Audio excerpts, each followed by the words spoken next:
ఎన్నిసార్లు చెప్పినా వినడం లేదు. జైలు శిక్ష వేసినా తగ్గడం లేదు. అవగాహన కార్యక్రమాలు నిర్వహిస్తున్నా బుర్రకి ఎక్కించుకోవడం లేదు. ఇప్పుడు చెప్పేది మందుబాబుల గురించి. పీకల వరకు తాగడం, అదే కిక్కుతో వాహనాలు నడపడం హైదరాబాద్లో కామన్ అయిపోయింది.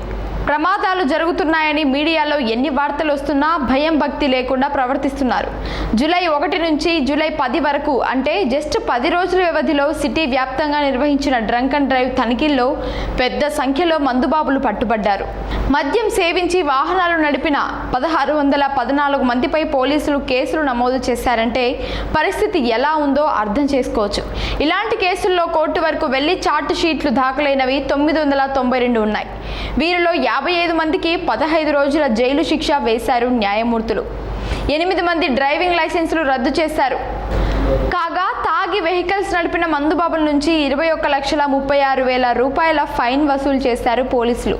డ్రంక్ అండ్ డ్రైవ్లో దొరికే వాహనాల్లో ఎక్కువగా బైక్స్ ఉంటున్నాయని పోలీసులు చెబుతున్నారు. అదే పనిగా డ్రంక్ అండ్ డ్రైవ్లో 2 సార్లకు మించి దొరికితే శాశ్వతంగా డ్రైవింగ్ లైసెన్సులు రద్దు చేస్తామని పోలీసులు వార్నింగ్ ఇస్తున్నారు. డ్రంక్ అండ్ డ్రైవ్ చేయడం వల్ల అమాయకుల ప్రాణాలు పోతున్నాయని, ఇలాంటి వారిని అస్సలు ఉపేక్షించేది లేదన్నారు పోలీసులు. మరోవైపు రాంగ్ రూట్లో వాహనాలు నడపడం వల్ల ఎక్కువ ప్రమాదాలు జరుగుతున్నట్లు గుర్తించిన పోలీసులు అలాంటి వారిపై కేసులు బుక్ చేసేందుకు స్పెషల్ డ్రైవ్ నిర్వహిస్తున్నారు. రాంగ్ సైడ్ డ్రైవింగ్ చేస్తే ఇంతకు ముందులా ఫైన్ వేసి వదిలేయడం ఉండదని, కేసులు నమోదు చేస్తామని హెచ్చరిస్తున్నారు.